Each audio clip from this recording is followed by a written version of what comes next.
The stars had always called to humanity, and now they finally answered back. Captain Jake Morrison stood on the bridge of the USS Valiant, watching the swirling colors of faster-than-light travel fade into normal space. His hands gripped the armrests of his chair, knuckles white with excitement.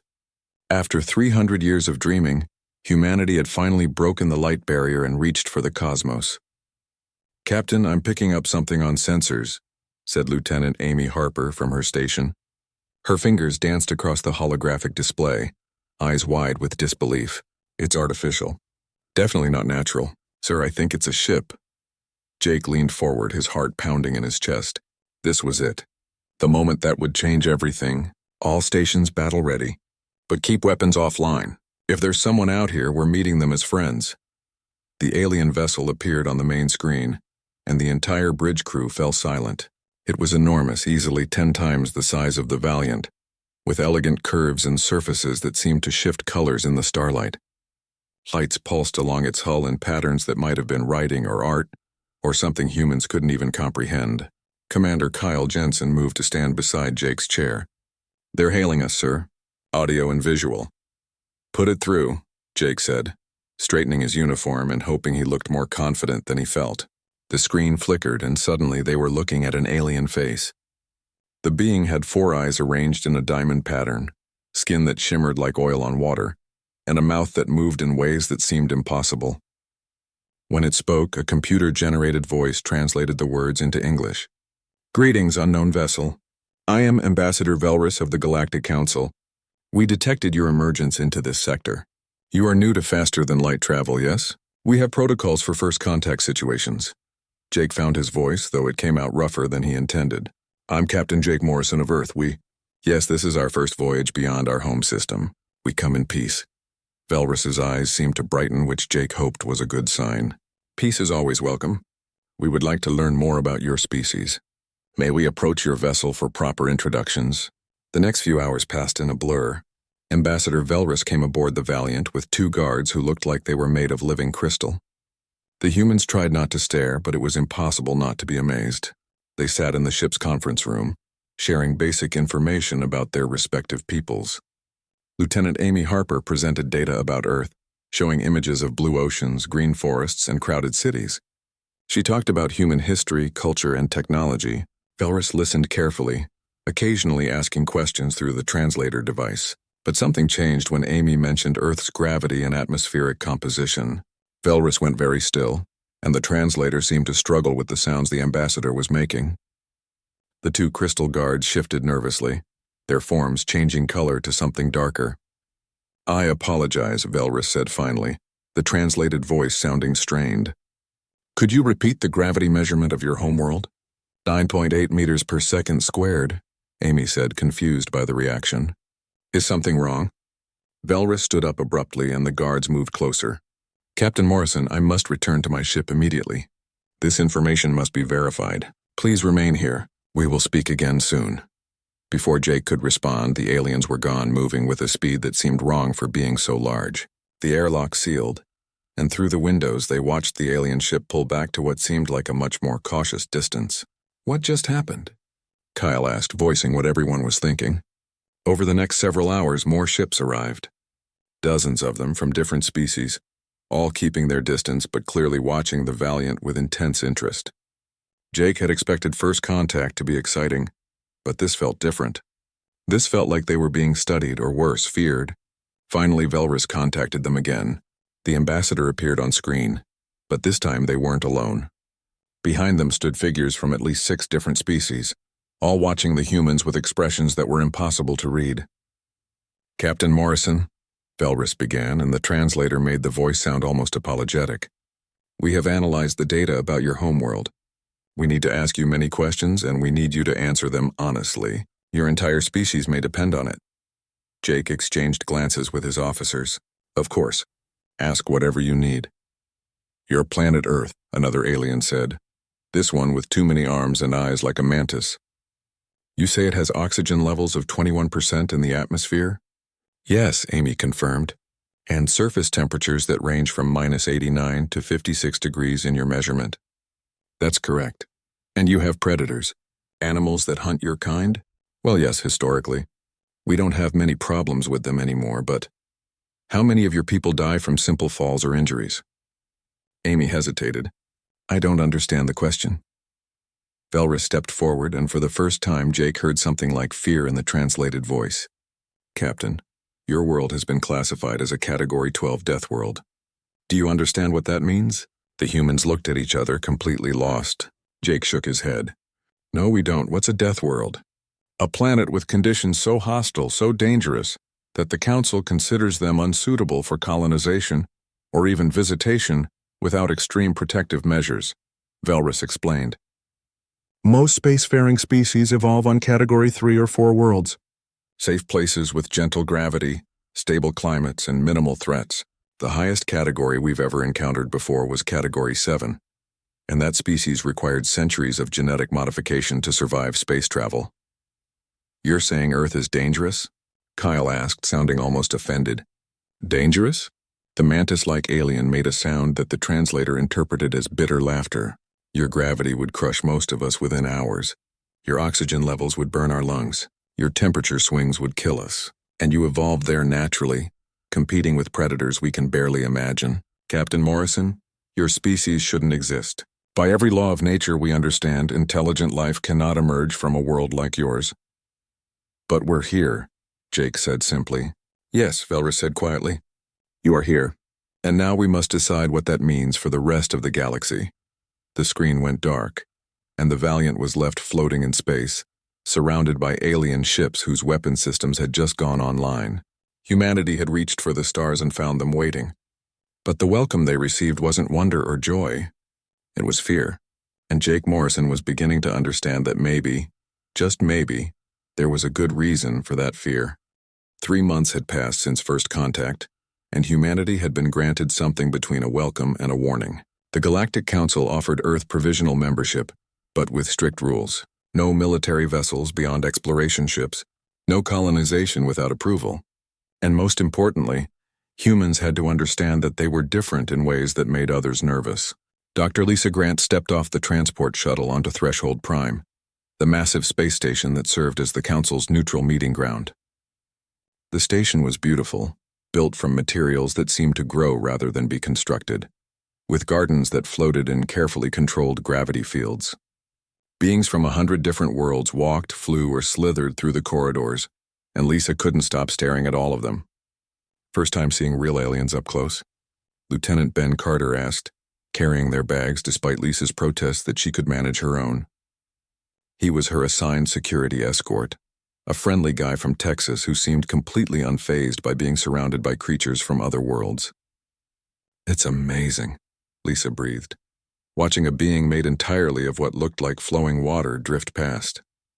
I studied xenobiology for 10 years, and nothing prepared me for this. They made their way to the human embassy, a small section of the station that had been modified for Earth's higher gravity. The moment they passed through the threshold, Lisa felt the difference. Out in the main corridors, the gravity was lighter, making everything feel easier. In here, it was home. Ambassador Claire Watson greeted them with a tired smile. She was a veteran diplomat who had volunteered for this assignment, knowing it might be the most important job in human history. Dr. Grant, Lieutenant Carter, welcome. I hope you're ready to work. We have a reception tonight with delegates from 12 different species, and we need to make a good impression. The reception was held in one of the station's grand halls, a massive room with a transparent ceiling showing the stars beyond. Hundreds of aliens mingled, speaking in languages that ranged from musical chirps to what sounded like grinding stone. The humans drew attention the moment they entered, conversation stopping as beings turned to look at them. Lisa tried to smile and appear friendly as Ambassador Watson introduced her around. Most of the aliens were polite but cautious, keeping a respectful distance. She shook hands with a delegate whose hand felt like warm silk, and carefully touched foreheads with another, whose species considered it a greeting of equals. Then Lieutenant Ben Carter made the first mistake. He was talking with a group of Korvathi warriors trying to make friends, when one of them handed him a crystal cup filled with something that sparkled like liquid starlight. Ben took it, admiring the craftsmanship, and as he gestured while talking, his fingers closed just a bit too tight. The cup shattered in his hand. The sound was like a bomb going off in the sudden silence. Every being in the hall turned to look. The Corvati warrior who had given him the cup backed away slowly, all four of his arms raised in what might have been shock or fear. "I'm so sorry," Ben said, looking at the pieces in his hand. "I didn't mean to break it.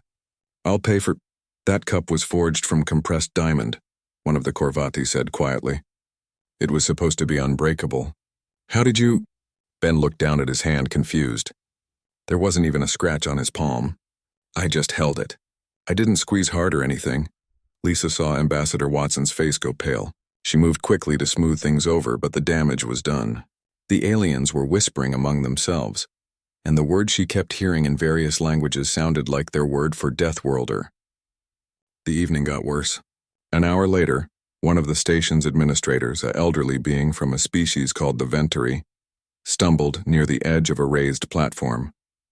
Lisa saw it happen and reacted without thinking.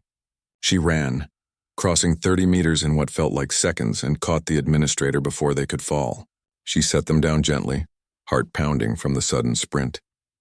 When she looked up, every alien in the room was staring at her in absolute silence. "That was incredible," Ambassador Watson whispered to her later. "But also terrifying for them. Lisa, you just moved faster than their security sensors could track. Do you understand what that means to them?" Lisa was beginning to. The incidents continued over the following weeks. A human dock worker named Ryan Cole was helping unload cargo when a support beam broke loose. It would have crushed 3 alien workers beneath it. Ryan didn't think. He just grabbed the beam and lifted it, holding the weight until the others could scramble clear. Only later did someone tell him that beam weighed nearly 3 tons, and it should have required mechanical assistance to move. A human child visiting the station with her parents jumped down from a play structure that was considered dangerously high for young aliens. She landed easily, laughing while alien parents pulled their own children away in horror. The fall would have shattered the bones of any other species young. The human girl didn't even notice she'd done anything unusual.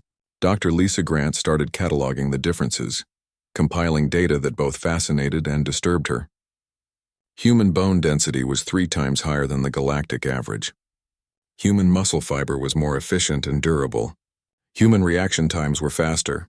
Human healing was quicker. Even human pain tolerance was higher, with injuries that would incapacitate other species barely slowing humans down. Lieutenant Ben Carter got into a friendly sparring match with a Corvathi warrior who wanted to test human strength. It ended in 30 seconds with the Corvathi on the ground, 3 of his ribs cracked, staring up at Ben in disbelief. Ben hadn't even been trying to hurt him. He'd been holding back, being gentle by human standards. That was what gentle looked like to a deathworlder. The news spread through the galactic networks faster than light. Videos of humans doing ordinary things that looked like superpowers to other species.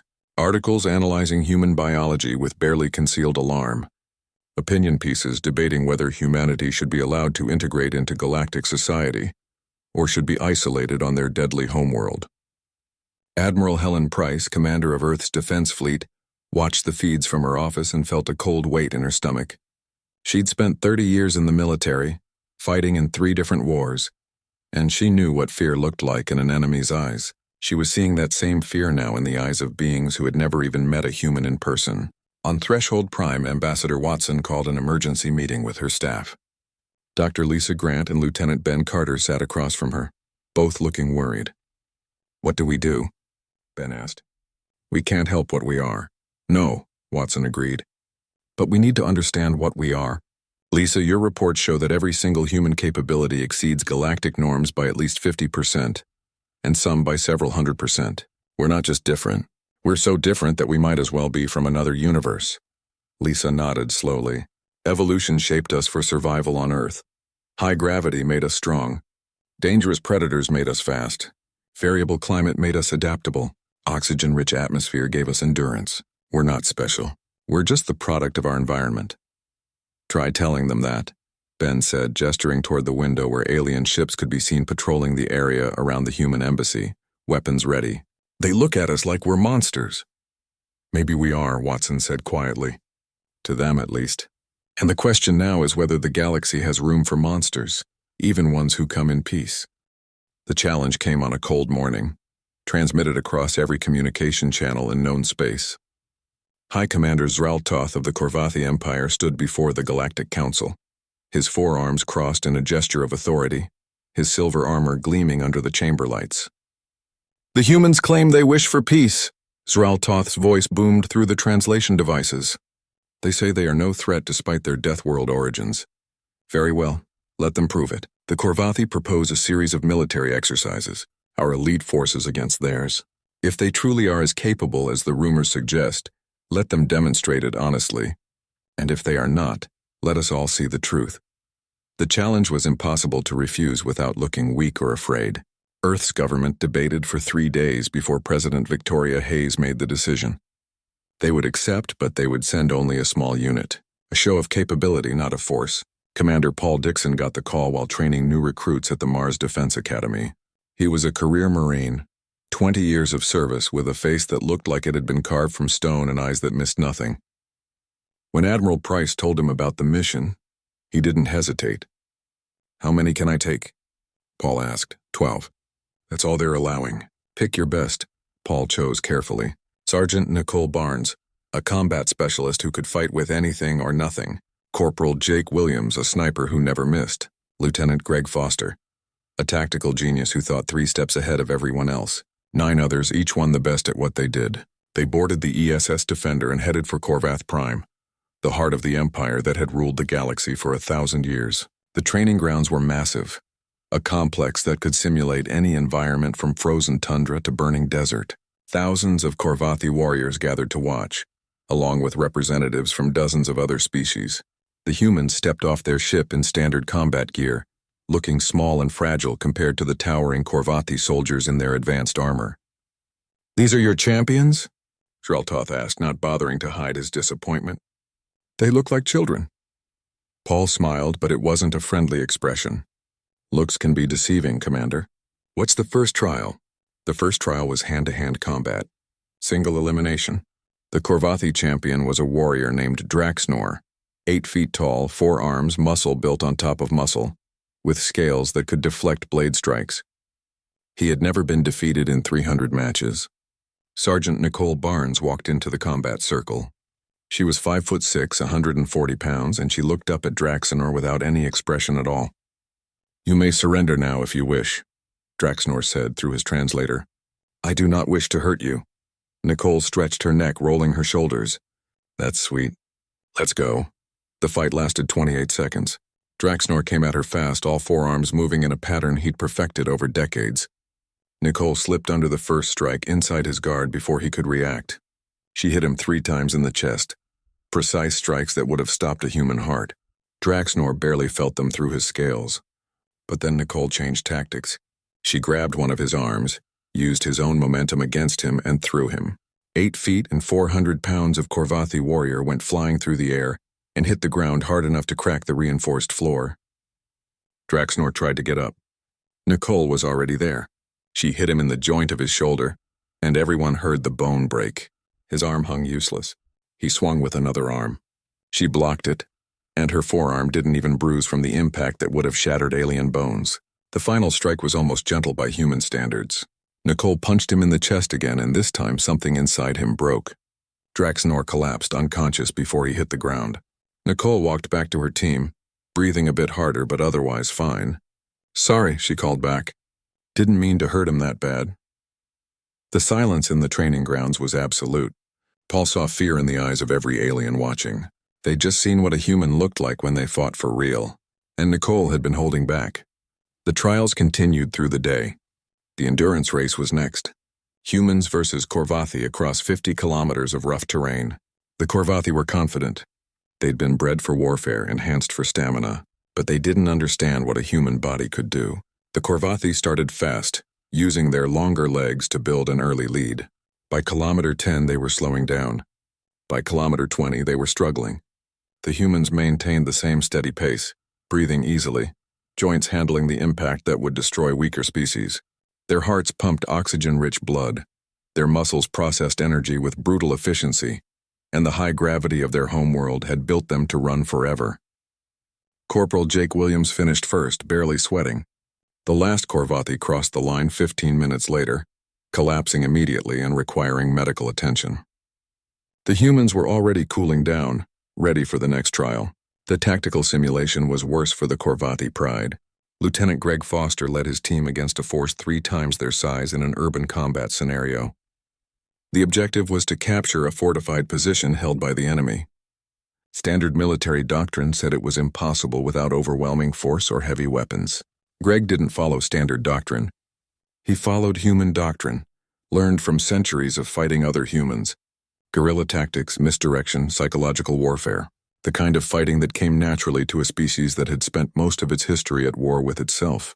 The Corvati force set up defensive positions, confident in their superior numbers and firepower. They waited for the human assault. It never came the way they expected. Greg's team split up, moving through the simulation with a fluidity that seemed impossible to coordinate. They attacked from 6 directions at once, never staying in one place long enough to be targeted. They used smoke and sound to create confusion, making the Corvati think they were facing a force twice the actual size. When the simulation ended, the Corvati position was overrun. Greg's team hadn't lost a single member. The enemy commander pulled off his helmet, looking genuinely disturbed. How did you do that? The numbers were impossible. Numbers don't matter if you can't see us coming, Greg said simply. You fought like you were on a parade ground. We fought like we were trying to survive. There's a difference. The marksmanship trial was almost unfair. Humans had evolved as persistence hunters, tracking prey across vast distances. Their eyes were built to see detail at range, to pick out movement in complex environments. When Corporal Jake Williams put a bullet through a target the size of a coin at 2,000 meters, in wind conditions that made the shot mathematically improbable, the Corvati weapons master simply put down his rifle and walked away. By the end of the day, Earth's small team had won every single trial. Not by a little. By margins so wide they were embarrassing. And they'd done it while holding back, trying not to hurt their opponents too badly, showing mercy the entire time. High Commander Zraltoth stood before the assembled crowd and did something no Corvati leader had done in recorded history. He bowed to Commander Paul Dixon. I have underestimated you, Zraltoth said quietly. We all have. Your species is more than we understood. I apologize for my arrogance. Paul nodded, accepting the gesture. We didn't come here to humiliate you, Commander. We came to show you that we're not a threat, that we can control our strength. That is what terrifies me, Zraltoth said, and his voice was full of honest fear. You can do all of this while holding back, while showing restraint. I watched Sergeant Barnes break Draxner's arm and saw the guilt in her eyes. She was sorry for hurting him when she could have killed him as easily as breathing. What happens when your kind stops holding back? What happens when humans fight without mercy? Paul didn't have an answer for that. He wasn't sure he wanted one. The broadcasts of the trials spread across the galaxy within hours. The reactions were immediate and intense.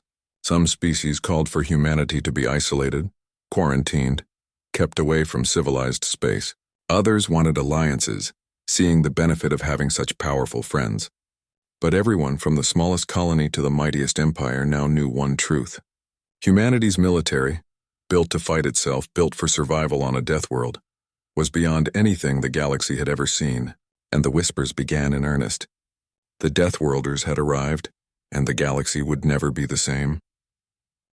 The message came at midnight station time, when most of Threshold Prime was in its sleep cycle. Ambassador Claire Watson woke to the sound of her emergency communicator screaming alerts. She grabbed it, still half asleep, and saw the words that made her blood run cold. Hostage situation. Armed occupation. All human personnel ordered to shelter in place. 20 minutes earlier, the Zalari Confederation had made their move. 6 species, united by fear and profit, had watched humanity's rise with growing alarm. They saw Deathworlders who could crush them without effort, who moved too fast and hit too hard, who fought with a creativity that seemed almost cruel. They decided that humanity's integration into the galactic community was too dangerous to allow. They struck during the council session, when delegates from hundreds of worlds were gathered in the Great Chamber. Zalari mercenaries, the best that money could buy, stormed the chamber with weapons drawn. They took the entire council hostage, including Ambassador Watson, and 70 human civilians who worked on the station. The leader of the Zalari forces was a being named Krell, a scarred veteran of a dozen conflicts who commanded respect through violence. He appeared on every communication channel in the galaxy, his three eyes cold and his voice firm. Humanity will withdraw from galactic space immediately, Krell announced. They will return to their death world and cease all contact with civilized species. If these demands are not met within 48 hours, we will destroy this station and everyone on it. Any attempt at rescue will result in the immediate execution of hostages. The Zalari fleet, 30 warships strong, surrounded Threshold Prime. Their weapons were armed, their shields at maximum. They positioned themselves with professional precision, covering all approaches. It was a fortress in space, and everyone inside was trapped. On Earth, President Victoria Hayes watched the broadcast with Admiral Helen Price standing beside her. The president's hands were shaking, but her voice was steady. Can we get them out? Admiral Price pulled up tactical displays, studying the situation with the cold calculation of someone who'd spent a lifetime preparing for impossible scenarios. Publicly, no. The Zalari have good defensive positions. Any conventional assault would take hours and cost thousands of lives. By the time we fought through, they'd have killed the hostages. And privately, Price smiled, and it was not a nice smile. We wrote the book on hostage rescue, ma'am. And we've been fighting in hostile environments our entire history. Give me authorization and I'll get our people back. Do it. But Helen, if this goes wrong, it won't, Price said with absolute confidence. The Zalari don't understand what humans are capable of because they've never had to fight someone like us. They're about to learn. Captain Jake Morrison received his orders while the ESS Phoenix was on patrol near Jupiter. Get to Threshold Prime, extract the hostages. Do it quietly and do it fast. They had one advantage. The Zalari didn't know the Phoenix was coming. The ship had new stealth systems that made it nearly invisible to standard sensors. Major Tyler Ross assembled his strike team in the Phoenix's briefing room. 40 Marines picked for their skills in zero-gravity combat and close-quarters battle, the kind of fighting that humans had invented and perfected. Lieutenant Sophie Martinez studied the station blueprints, planning their approach. Private Danny Hughes checked his weapons for the third time, nervous energy making his hands shake slightly. Listen up, Tyler said, his voice cutting through the quiet tension. The Zalari think they have this locked down. They've got hostages, a fleet, and defensive positions. They think they're safe. They're wrong. We're going in through the station's exterior maintenance hatches, areas they won't expect because most species can't operate effectively in zero gravity for extended periods. We can. The Phoenix approached Threshold Prime in complete silence, its stealth systems active, moving like a ghost through the space between stars. The Zalari fleet never saw them coming. Jake Morrison piloted the ship personally, using thrusters in tiny bursts, matching the station's rotation with precision that made his crew nervous. Dropping the team now, Jake said quietly. Good hunting. 40 Marines in zero-gravity armor pushed off from the Phoenix and drifted toward the station's hull. To anyone watching, it would have looked insane. They were moving through hard vacuum, exposed to radiation and cold, with nothing but their suits between them and death. But humans had been training for space combat since before they left their home system. This was just another environment to conquer. Lieutenant Sophie Martinez led the first squad to an exterior hatch. The station was spinning, creating centrifugal gravity on the inside, but out here it was all about timing and physics. Sophie moved with the kind of grace that came from growing up in low-gravity environments, her hands finding purchase on surfaces that would have been impossible for heavier species to use. Hatches locked, she whispered into the comm. Cutting through now. Her suit's tools made quick work of the security systems. Humans had learned to break into places during centuries of war with each other. Alien security was almost disappointingly easy by comparison. Within 2 minutes, they were inside, moving through maintenance tunnels too small and uncomfortable for the Zalari to bother guarding. The station's interior was chaos. Zalari mercenaries had taken control of all major sections, holding weapons on cowering hostages. They were professionals, alert and ready. But they were watching the obvious entry points, the doors and corridors where a conventional assault would come. They weren't watching the ventilation systems. Tyler Ross's team moved through the station like ghosts. They cut through ducts, crawled through spaces meant for maintenance drones, and used routes that required them to squeeze through gaps that would have been impossible for larger species. The high gravity of Earth had made humans compact and dense, perfect for this kind of infiltration. In the council chamber, Ambassador Claire Watson sat with the other hostages, trying to stay calm. She could see Krell pacing back and forth, his three eyes constantly scanning for threats. Around the chamber, 20 Zalari mercenaries stood guard, weapons ready. It looked impossible to escape. Then the lights went out. For exactly 3 seconds, the chamber was in complete darkness. The Zalari shouted in alarm, their night vision struggling to adjust, but human eyes evolved for hunting at dawn and dusk, could see in low light conditions that left other species blind. 3 seconds was all they needed. Flashbang grenades detonated throughout the chamber, non-lethal but overwhelming to alien senses. Smoke filled the air, thick and choking. The Zalari fired blindly, their weapons lighting up the darkness, but they were shooting at ghosts. Tyler's team moved through the chaos with clinical efficiency. They used rubber bullets and stun weapons, incapacitating mercenaries before they could react. Private Danny Hughes took 3 plasma bolts to his armor, burns that would have killed any other species, and kept fighting long enough to secure the main entrance. His armor was melted, his skin underneath burned, but he didn't stop until the job was done. Lieutenant Sophie Martinez dropped from a ventilation shaft directly behind Krell. Before the Zalari leader could turn, she had him in a chokehold, her arm locked around what passed for his throat, squeezing with precisely controlled pressure that made him pass out without killing him. "Chamber secure," Tyler reported, his voice calm despite the chaos. "All hostages safe. 0 friendly casualties." The operation took 2 hours from start to finish. By the time the Zalari fleet realized what was happening, the hostages were already being evacuated through the same maintenance tunnels the Marines had used to enter. The mercenaries inside the station were unconscious or in custody, taken down so fast most of them never got off a shot. When the Zalari fleet demanded an explanation, Admiral Price appeared on the communication channels with a message that was broadcast across the galaxy. "Your forces have been neutralized. Your hostages are free. You have 2 options. Surrender peacefully, or we'll board every one of your ships and show you what happens when humans stop being polite. You have 5 minutes to decide." The Zalari fleet surrendered in 4. Ambassador Claire Watson stood on the station's observation deck, watching human ships arrive to take custody of the Zalari forces. Private Danny Hughes was beside her, his burned arm in a medical sling but otherwise looking ready to fight again if needed. She'd watched him take hits that should have killed him and keep fighting. She'd seen all of them move with a precision and ruthlessness that was absolutely terrifying. "How did you do it?" she asked quietly. "How did 40 of you take down a force that should have been impossible to beat?" Danny shrugged with his good shoulder. "We trained for this our whole lives, ma'am. Every human military on Earth spent centuries figuring out how to fight in impossible situations. Hostage rescue, urban combat, zero-gravity operations, chemical warfare, psychological tactics. We learned it all fighting each other. The Zalari were good, but they'd never faced anyone who fought like us." "You make it sound easy." "It wasn't easy," Danny said. And for the first time she saw something like exhaustion in his eyes. "But it was what we're built for. Humans don't give up. We don't surrender. We survive. That's what Deathworlders do." The galaxy changed in the weeks following the Threshold Prime incident. It wasn't a dramatic shift, not a revolution or a war. It was something quieter and perhaps more profound. It was the slow recognition that humanity had become the thing everyone measured themselves against.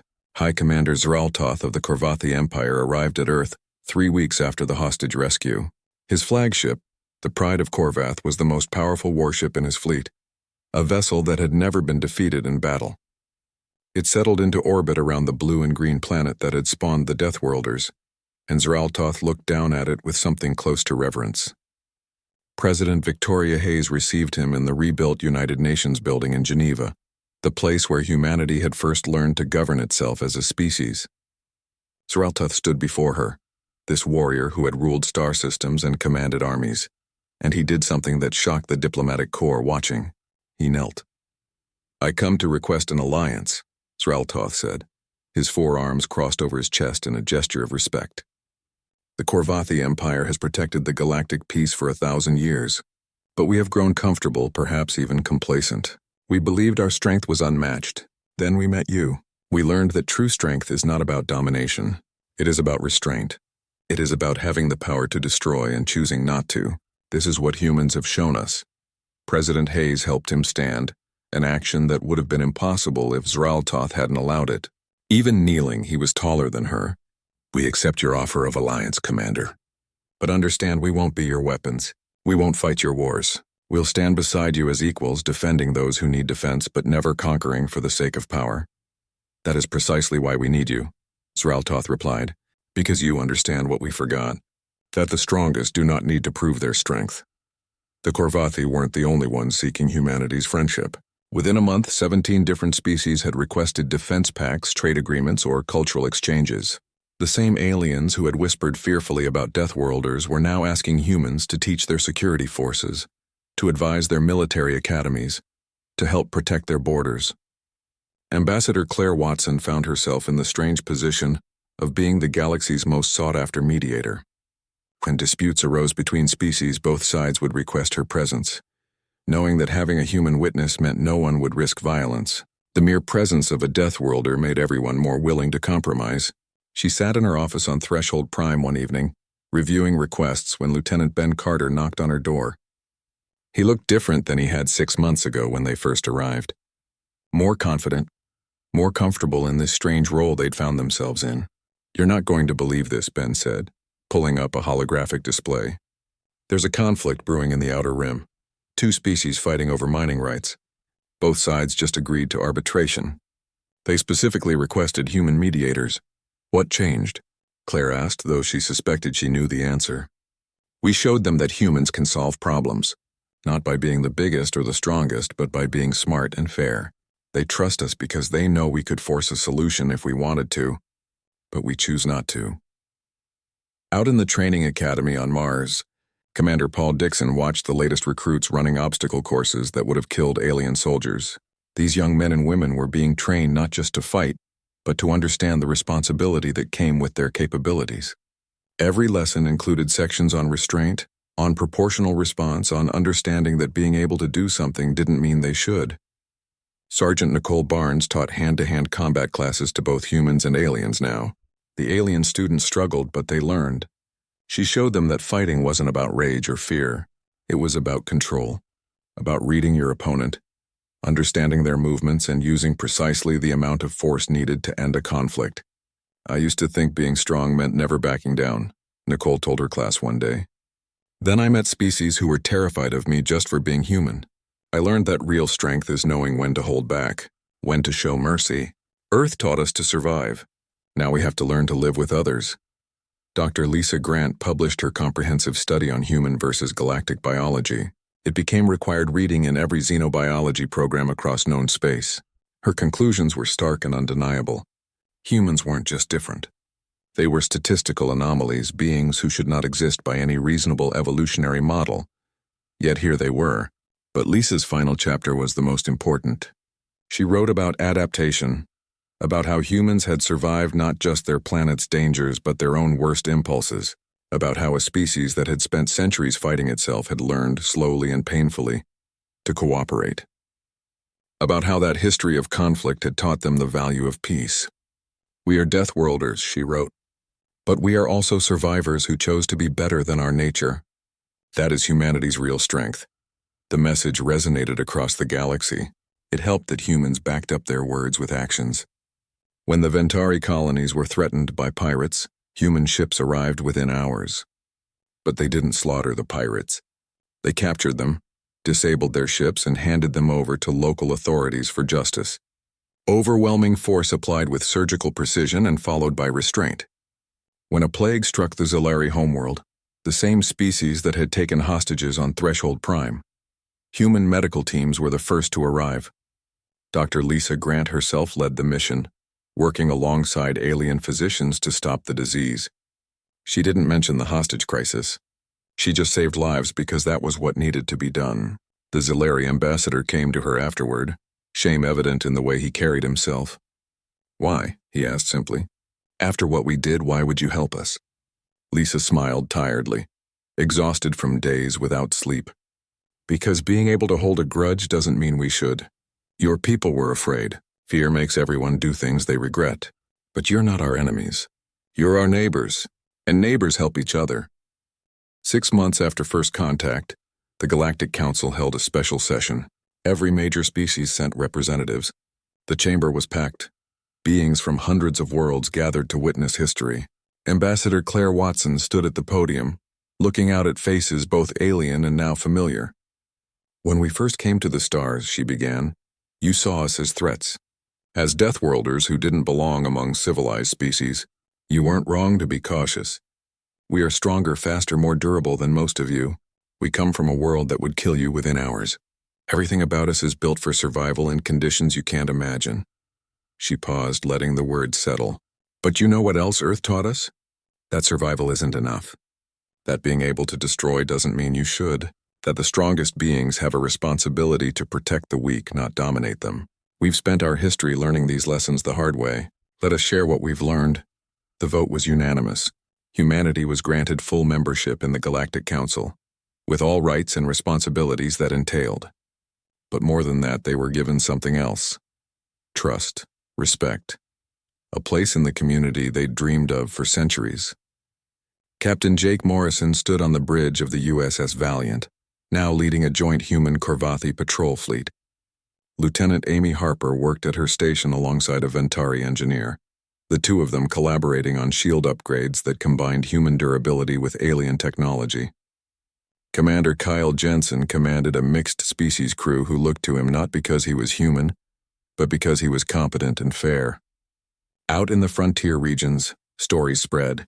Tales of the Deathworlders who came from the deadly blue world, who were strong enough to crush you but gentle enough to catch you when you fell. Stories of Marines who could fight like demons but chose to show mercy. Stories of diplomats who could have demanded anything but asked only for friendship. On Earth, children looked up at the stars and knew they had a place there. Not as conquerors or as outcasts, but as members of a larger community. The nightmares of their homeworld had made them strong. Their own history had taught them wisdom. Together, these gifts made them something the galaxy had never seen before. Lieutenant Ben Carter sat in a bar on Threshold Prime with friends from 6 different species. They drank together, told stories, and laughed at jokes that sometimes got lost in translation. A year ago, these beings would have been terrified to be in the same room as him. Now they were friends who trusted him to watch their backs. "Tell us the truth," one of them asked, a Korvathi soldier who'd fought in the trials. "If you had to fight us for real without holding back, what would happen?" Ben considered the question seriously. He could lie, downplay human capabilities, make his friends feel better, but they deserved honesty.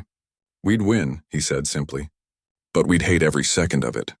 Because you're not enemies, you're friends, and humans don't hurt their friends." The Korvathi nodded slowly. "That is why the galaxy needs you, not because you can fight, but because you understand when not to." Admiral Helen Price sat in her office overlooking Earth's orbital shipyards, watching construction of the new Joint Defense Fleet. Human and alien engineers working